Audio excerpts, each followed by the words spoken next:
आज का एक इंटरेस्टिंग लिंक लेकर वरुण तैयार हैं और ये है जोमैटो पर। अब जोमैटो जब आईपीओ पर आया था और जो आईपीओ प्राइस था वहां से तो आप देखिए तो जबरदस्त तेजी में आ चुका है। आप हमने देखा हेवी प्रीमियम पर लिस्टिंग हुई और वहां से बढ़िया गेन्स भी आपको आती हुई दिखी। अभी भी अगर आप देखेंगे तो 62-63% की गेन्स पर ट्रेड कर रहा है। तो जो आईपीओ लेवल पर प्राइसिंग थी और अब जो शेयर का भाव है उसमें वैल्यूएशंस पर क्या बदलाव हो गए हैं और इन लेवल्स पर क्या फ्रेश खरीदारी बनती है, किस तरह से कंपेयर करें जोमैटो के वैल्यूएशन, इस पर चलते हैं वरुण के पास। वरुण बताइए, अब जो ये नया प्राइस है लिस्टिंग के बाद बढ़िया प्रीमियम पर ट्रेड कर रहा है, क्या है वैल्यूएशन अब जोमैटो के?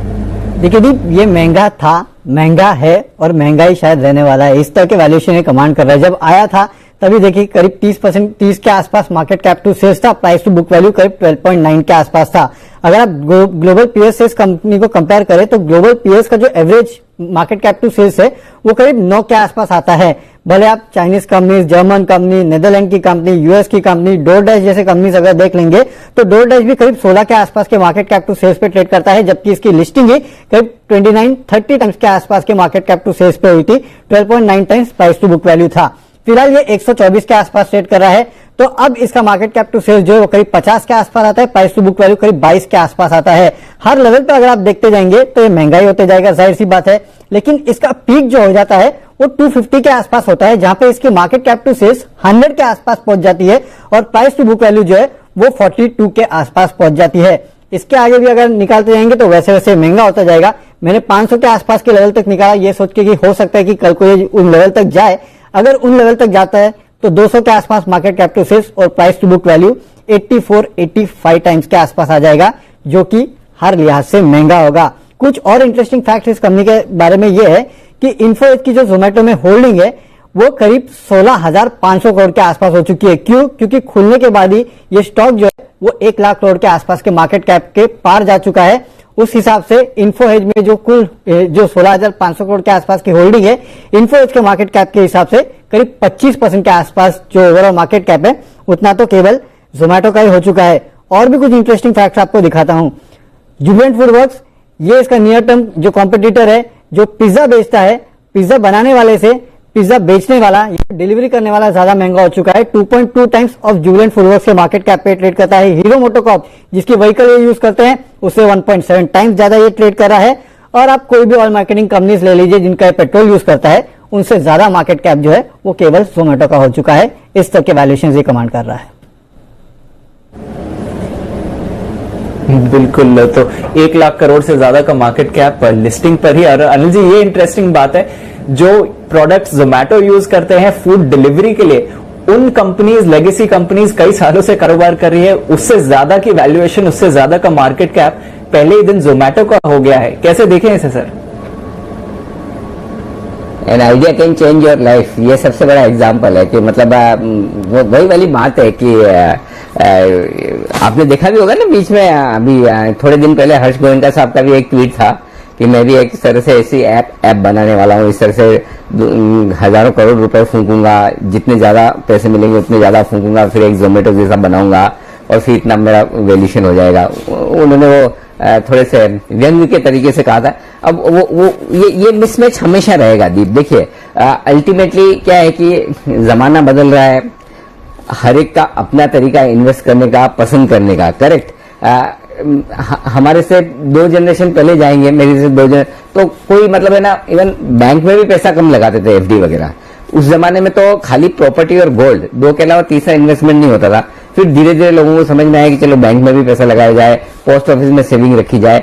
वहां से फिर लोग धीमे धीमे फाइनेंशियल एसेट्स में आए, इंश्योरेंस खरीदने लगे हैं, स्टॉक मार्केट में इनडायरेक्टली लगाने लगे, डायरेक्टली। और स्टॉक मार्केट में भी जो पहले एक जमाना था, किसकी फैक्ट्री कितनी बड़ी है, किसके पास कितनी जमीन है, brick and mortar businesses, steel, cement, ये सब चलते रहे। अब जमाना बदल गया, अब सब क्लिक वाला है, किसके पास कितनी कम एसेट्स है। बिल्कुल उल्टा हो गया, जिसके पास ज्यादा एसेट्स है वो मत खरीदिए, जिसके पास सबसे कम एसेट्स है वो खरीदिए। जो बिजनेस आपको नेटफ्लिक्स, फेसबुक, अपने यहाँ तो फिर भी ठीक है, ये पहला ही जोमेटो है, वहां तो भरे पड़े हैं अमेरिका में तो सारे अल्फाबेट, ऐसे बिजनेस है जो पूरे इस तरह के, जिनके पास कोई एसेट्स नहीं है, एसेट्स लाइट बिजनेसेस है। तो ये वक्त के साथ इन्वेस्टमेंट थीम्स बदलती है। आप बदलें तो भी अच्छी बात है, आप ना बदलें तो भी आपको जो सूट करे वो उसके साथ रहे। लेकिन हमारा काम ये है कि जो हो रहा है वो बताना समझाना जरूरी है। तो ये नए जमाने के बिजनेसेस है, ये महंगे हैं और महंगे रहेंगे, जो वरुण ने भी पहला सेंटेंस कहा। और वही वाली बात है कि जो सारे लोग जो इस बिजनेस को मतलब फीड कर रहे हैं, जिसमें जोमेटो जिनकी मदद ले रहा है, उनके वैल्यूशंस वो नहीं है, जोमेटो के वैल्यूशंस वो है। तो वो बस बेसिकली वही वाली बात है, दिमाग का पैसा है, जो उन्होंने दिमाग लगाया, एक बिजनेस मॉडल बनाया, वो उसको उसके लिए फायदे की बात है। तो जैन साहब से भी एक जरा विशेष टिप्पणी ली जाए इस पर। जैन साहब क्या कहेंगे जोमेटो की दमदार लिस्टिंग पर? मैं तो पूरा गलत पढ़ चुका हूं अनिल जी। मैं तो रेकमेंड भी ये किया था कि जो सिर्फ रिस्क ले सकते हैं और लॉन्ग टर्म इन्वेस्टिंग और जिनको स्टार्टअप का टेस्ट लेना वो लोग लगा सकते हैं। ठीक है, अब ऐसे सारे आईपीओ आएंगे और ऐसे लिस्टिंग होगी, ये बिल्कुल उम्मीद के परे। मैं तो थोड़ा सा डरा हुआ हूं। और इनफैक्ट बहुत सही कहा कि जिस हीरो मोटोकॉर्प की मोटरसाइकिल पे जाके डिलीवरी देने वाले उनकी लिस्टिंग ऐसी।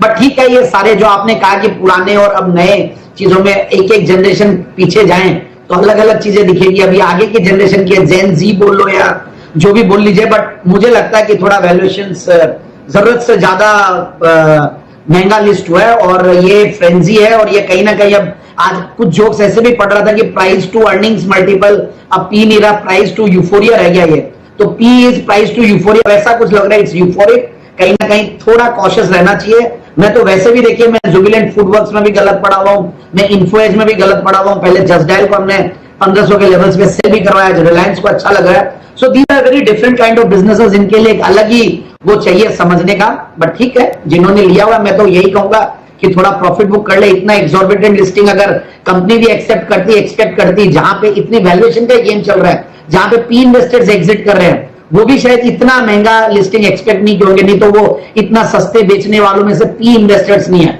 वीसीज और पीएस वो लोग शूडेस्ट ऑफ इन्वेस्टर्स होते हैं, वो लोग इतने सस्ते में बेच के निकलने वाले मुझे तो लगे नहीं। सो वो लोग भी इतनी उम्मीद नहीं कर रहे थे। So let's see Anil ji, मुझे नहीं लगता कि मैं बहुत गांगुर रहूंगा और आगे रेकमेंड भी कर पाऊंगा इस स्टॉक को। चलिए कोई बात नहीं, अपनी अपनी सोच बंसल जी भी कुछ कहना चाह रहे हैं। और एक और चीज है जैन साहब, आप और हम तो फिर भी इसके बारे में मूड बना रहे हैं। अभी नेक्स्ट जनरेशन से आप बात करो, वो तो सीधा ही क्रिप्टो करेंसी की बात करते हैं। बोले ये सब में क्या रखा है, क्रिप्टो करेंसी, वो मजा तो उसी में है। सो ये तो सब है ना, जनरेशन के साथ साथ चलेगा। और बाकी क्या है, ये जो है ना गुरु, सबसे बड़ा गुरु मार्केट, ये ट्यूशन फीस लेता है। और जो आप यहाँ पर जो फीस देकर सीखते हैं ना, वो किसी दूसरे के बोलने में, मैं बोल दूं, आप बोल दें, बंसल जी बोल दें, कोई बोल दे, उससे कुछ फर्क नहीं पड़ता। आदमी जब खुद पैसा यहाँ पर देता है, खोता है, उससे जो सीख मिलती है वही जिंदगी भर याद रखती है। बंसल जी भी कुछ कहना चाहते हैं। बंसल जी कुछ कहना चाहते हैं आपके लिए? बिगुल नहीं बिल्कुल नहीं अनिल जी, इसी पे ऐड करना चाह रहा हूँ। अनिल जी सवाल है आपसे कि देखिए इतना जैसे भी जोमेटो को लेके हो रहा है, अनिल जी व्हाट इफ अगर शाम को बल्क ब्लॉक डील में किसी हमारे डोमेस्टिक किसी बड़े आदमी का नाम आ गया, तो अनिल जी फिर ये मंडे को थोड़ा सा फिर भागेगा ये ना? बिल्कुल ये बात सही है। और इसलिए आज सुबह हम कह भी रहे थे कि आप इसे होल्ड करिए, बेचने की जल्दबाजी मत कीजिए। और अभी भी मेरी राय बहुत साफ है, होल्ड करिए। देखिए नए तरह के बिजनेसेस को नए तरीके से देखना पड़ेगा। हाई रिस्क हाई रिटर्न है। पुराने तरह के बिजनेसेस में जाएंगे तो रिस्क कम है, एक दिन में फैक्ट्री उड़ती नहीं है, तो एक दिन में आपको अनाप शनाप रिटर्न भी नहीं देती और वहां इंतजार करना पड़ता है। ये बिजनेस ऐसे हैं, आपका सही पड़ गया तो मोटा पैसा बन जाएगा, गलत पड़ गया तो जाने में भी वक्त नहीं लगता। तो आपको रिस्क रिवॉर्ड समझ में आना चाहिए और फिर पैसा लगाना चाहिए। और उसका सिंपल तरीका जो मैं आपको बता दूं वो ये कि छोटा पैसा लगाइए ताकि आपके लिए रिस्क लिमिटेड रहे। कल को कुछ भी खराब भी हो जाए किसी भी बिजनेस में, क्योंकि इन बिजनेस में एक ही रिस्क है, वो है डिस्ट्रप्शन की। कभी भी कोई नया प्लेयर आ गया, कोई नई टेक्नोलॉजी आ गई, मतलब कभी भी कुछ ऐसा हो गया तो पता चला कि पूरा का पूरा बिजनेस साफ होने में वक्त नहीं लगता। तो बस वही एक रिस्क है, बाकी तो सब कुछ ठीक ही है। क्योंकि ऐसा तो है नहीं कि एसेट्स हैं जिनकी वैल्यू जीरो हो जाएगी। बिजनेस तो पूरा एसेट लाइट मॉडल है ही नहीं किसी एसेट्स के नाम पे कोई भी चीज। हर चीज आपके लिए बाहर से किराए पे मिलती है, उसी हिसाब से आप करते हैं। एग्रीगेटर्स हैं, प्लेटफॉर्म बना के देना है, तो वो चीज ध्यान में जरूर रखिएगा। तो ये है आपके लिए पूरी की पूरी तो जोमेटो की लिस्टिंग। लेकिन अगर आपको लग रहा है कि जोमेटो में यूफोरिया है, जैन साहब ये विशेष तौर से आपके लिए है। अगर आपको लग रहा है कि जोमेटो में ये सब क्या हो रहा है, इतना बढ़ गया, इतना भर गया, ये 180 गुना चिंतन